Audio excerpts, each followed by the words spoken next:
This video does not endorse, promote, or glorify any form of illegal or harmful activity. Hey guys, young Psychonaut here and welcome to another video.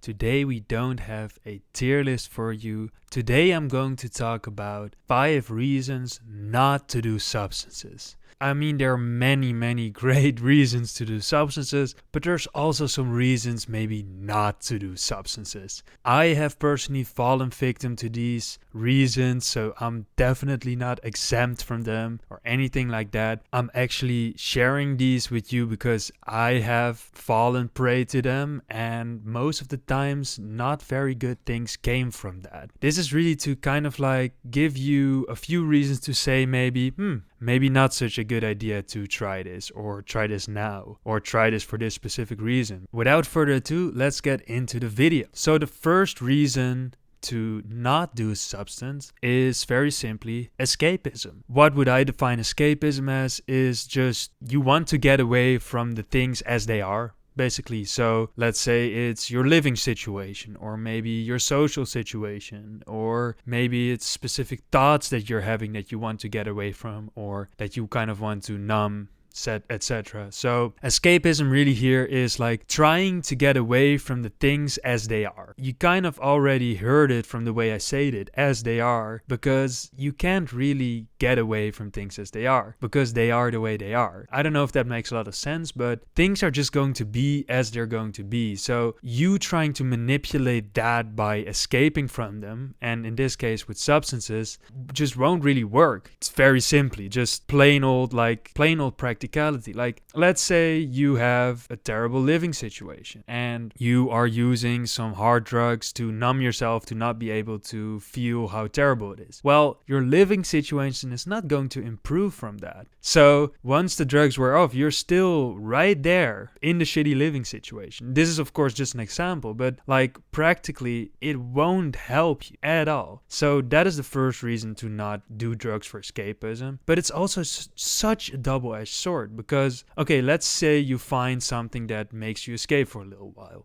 Now you have to sustain this habit to be able to, for your sake, like live a good life, because now this is the only way that you know how to get away from this situation. And once you're locked into that cycle, like for example, I wanted to escape my bad thoughts, so I used benzodiazepines. But obviously my bad thoughts were not stopped by benzos, they were just like the physical anxiety was taken away. But when the benzos wore off, everything came back and I was still left with all the problems that I had that I kind of like wanted to get away from. So escapism is basically just you kind of prolonging the inevitable, I would say. Yeah, I've used drugs for escapism, especially during my benzo era, where I was just like, I didn't really like myself, I didn't really like my thoughts and my like conscious experience, so I just used them to get away. And every time they wore off, or when I woke up in the morning, I felt worse, because everything that I tried to escape from just comes rushing back in, basically.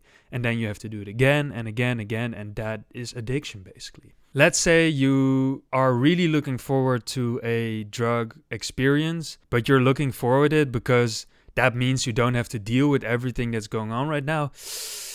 Maybe think twice before using the substance. I would say try to make your situation better, either by doing, like if you have a mental situation that you want to get away from, you can do therapy, you can do meditation, you can do even sports helps with mental states. I would say personally, like try to practically positively change the situation. And if you can do that, then maybe you can try the substance after you've changed your situation for the positive. This will give you a better experience with the substance in general, but it will also give you less reason to start abusing the substance because you've already dealt with whatever you're trying to escape from. In the last 4 years, I have not used any kind of substances for escapism, and it has been the best time of my life. Whereas the time where I used substances for escapism, it was basically the worst time in my whole life. So yeah, don't use substances for escapism, I would say. And with escapism kind of comes the next point, which I would say is point 2, but it's kind of the same thing, but it's more specific. It's about anxiety management. So with anxiety, it is basically the fact that your head is constantly filled with thoughts that you do not want to have. Either about like over analyzing things, or maybe you're talking down to yourself, or you're having like doom thoughts, which I also have experienced, where you just feel like something bad is happening around you all the time. It can be very difficult to deal with these thoughts. When you get a pharmaceutical that can kind of like stop these thoughts, this anxiety, it can be really, really, really hard not to use it as a means to an end, as a means to quiet your head down. But exactly what I just said with escapism, you cannot like get rid of bad thoughts. You can with, for example, benzodiazepines or other drugs, maybe put them on hold for a little while, but once the drugs were off, it's gonna come back, and it's gonna come back even worse. I really like the dam analogy. So basically you have a river which represents the flow of your thoughts, just constantly flowing down the river basically. And an anxious state is basically the river's just overloaded with bullshit and very muddy water, and it's just almost seeping out the sides of the river, etc. So our benzodiazepine or whatever kind of sedative that you want to use is basically a dam that you put into the river. But what does a dam do? It doesn't just stop water from flowing, it actually creates a basin. Where you put the dam, on the other side, water will start to pile up. Your thoughts will start to pile up. Your anxiety will start to pile up. And at a certain point, that dam is not gonna hold the whole lake that has been forming of anxiety behind the dam, and it will burst at some point. Or if you let it like go through, all that anxiety, all that water will just come rushing through the river again. Everything that had piled up from previously will be there again, and it will be worse. So using drugs for anxiety management is maybe a short-term option, and I could see how maybe 0.1% of the population could use, for example, benzos long-term and not have problems. But let's just focus on the 99% of people, because that's mostly where I make this channel for, and you're not going to be able to have proper anxiety management with substances for long terms, because either you'll be addicted, either it will have a negative effect on your health, or simply you won't be able to manage anxiety any other way. So that kind of plays into the same thing as addiction. And once you're addicted to something, I mean, from there, it will basically only get worse. So it is not a good idea, I would say, to use substances, especially benzos, for anxiety management. If you use it very short term, like you're having an anxiety attack and you use a benzo,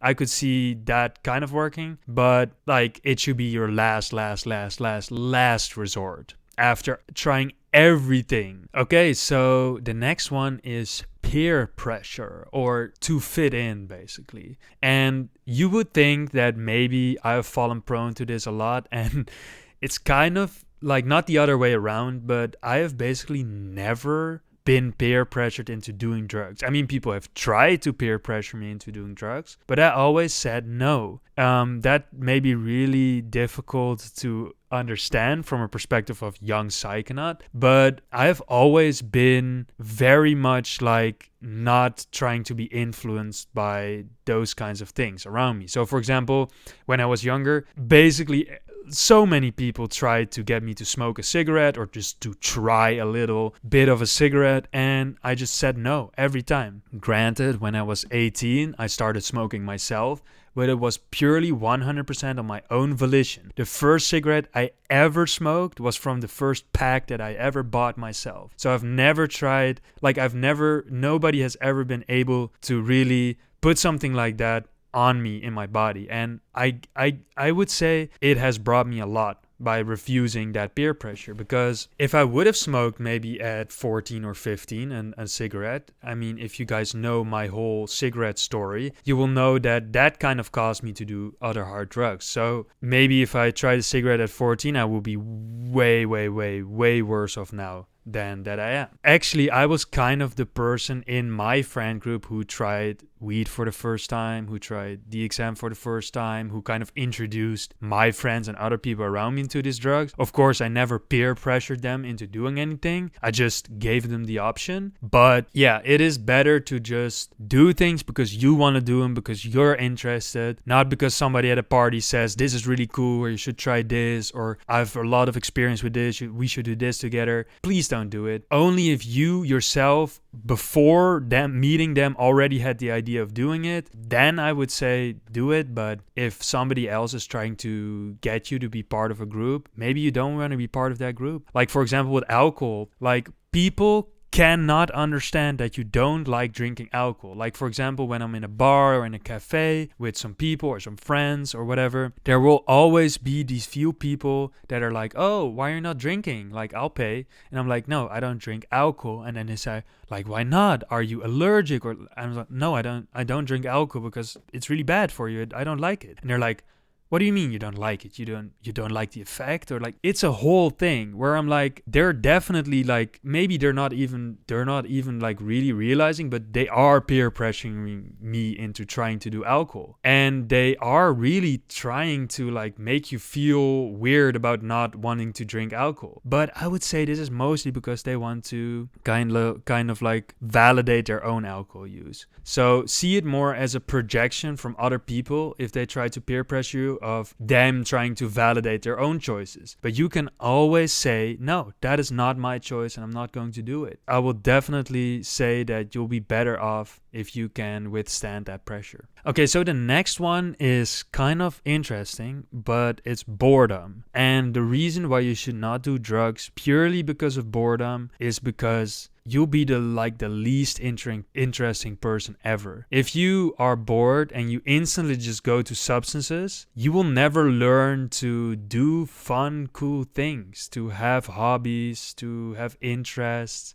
to maybe express yourself, or maybe even like develop a skill or anything like that. The thing with boredom is, like, me personally, I can literally not be bored. But this is a recent development. So I'm really broadly interested. I like cooking, I like gardening, I like programming, making music, obviously making videos, doing sports, doing martial arts.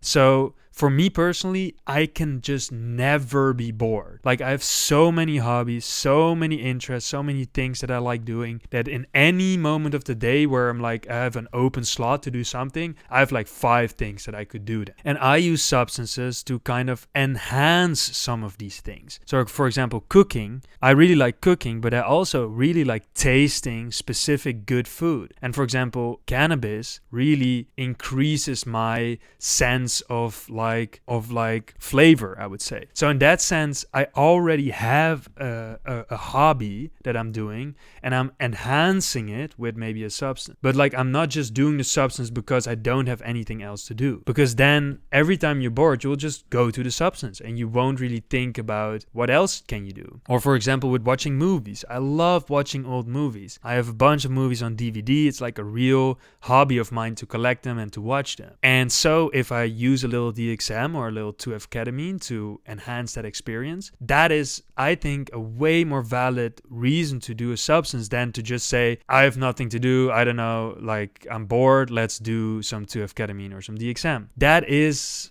I think, a way less valid reason to do it, because then you're kind of in this loop of never really exploring yourself and how you are and what kind of things you think are fun to do. So the last reason not to do substances is because you care about your health, mentally and physical. Because, okay, so I would say every substance has negative health effects, just right off the gate.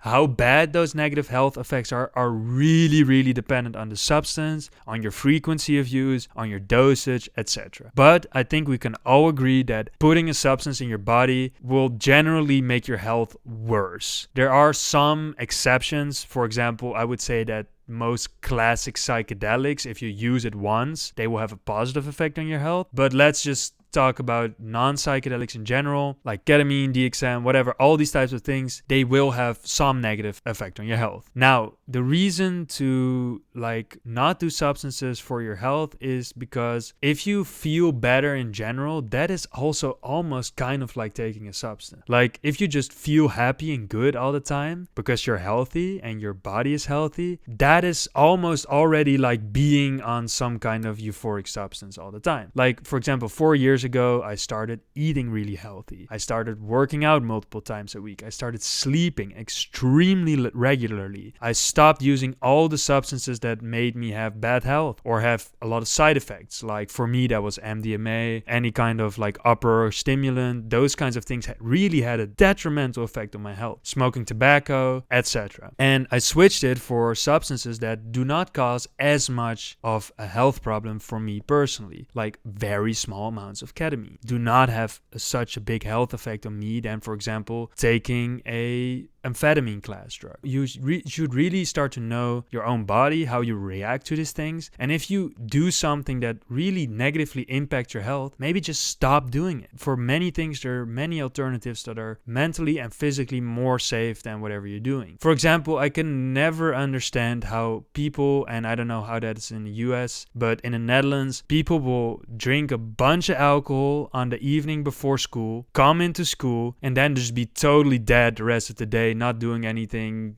like saying the whole time like I feel so bad because I drank so much. Like, it's so clear to me that those people are really fucking up their health, even though they could have just as much fun on a different substance than alcohol. But just because it's so popular and just because so many people use it, there's so many peer pressure to use it, that is their drug of choice. Not because it's actually their drug of choice, but it's basically because they think that is the only choice. So if you really care about your health, it is probably a good idea to not do many substances or do lower doses or do it less frequently, etc. So yeah, guys, I really hoped you learned something from this video. Of course, this was not an exhaustive list. There's many other reasons to not do substances. There's also many reasons to do substances. So this is definitely not a dig into any like substance or anything like that. But it is very good to think about before taking a substance, like, why am I doing this? And if it's one of these reasons, maybe not do it, or do something different, or do less, I guess. So yeah, guys, thank you for watching, and I'll hope to see you in the next one.